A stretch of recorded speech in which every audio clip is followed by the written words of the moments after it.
फैगौ 17 जानुवारि खालि भारतनि गाहाय मन्त्रि मानगोनां नरेन्द्र मोदी बिथाङा गुवाहाटीयाव सफैगोन आरो बिथाङा हयथ' गोबां इसुनि सायाव सावरायगोन। बेजों लोगोसे जोंनि बर'नि जिथु बागुरुम्बा मोसानाय बेखौ बेयाव दिन्थिफुंनो थाखाय आसाम सरकार बिटि सरकारा आखायाव लादों। दा बेयो जोबोर खुसिनि बाथ्रा। जोंनि बागुरुम्बा मोसानाया जिहेतु बे मोनसे ट्रेडिसनेल एकदम गोदोनिफ्रायनो सोलिबोखानाय। गतिके बेखौ जोङो भारतनि गाहाय मन्थ्रिनो गुवाहाटी बायदि जायगायाव माने देखायनो हानाया जोबोर गोग्गाथावनि बाथ्रा हारि हिसाबै।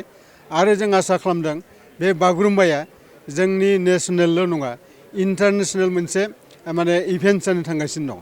दा ओंखायनो जोङो गोसोआव जोबोर रंजानाय मोन्दों हारि हिसाबै आरो गोग्गानाय मोन्दों जोङो।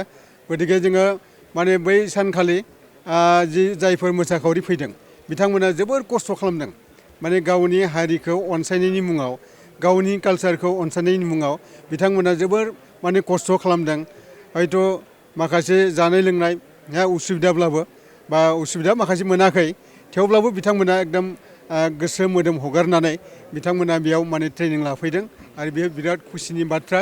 गतिके जों बिथांमोन मोसाखावरिमोनखौबो जोङो माने गोबां साबायखर बावहरदों। हारि हिसाबै बिटिसि सरकारनिफ्रायबो जोङो गोबां बिथांमोनखौ साबायखर बावहरदों।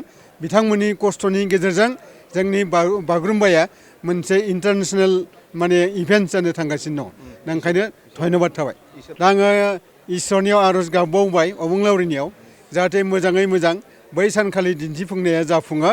बिनि थाखाय आङो मोसाखावरि बिथांमोनखौ खावलायहरदों आरो जायफ्रानोखि बेयाव दैदेनफैदों बे दैदेनगिरि बिथांमोनखौबो आङो गोबारै खावलायहरनाय थाबाय।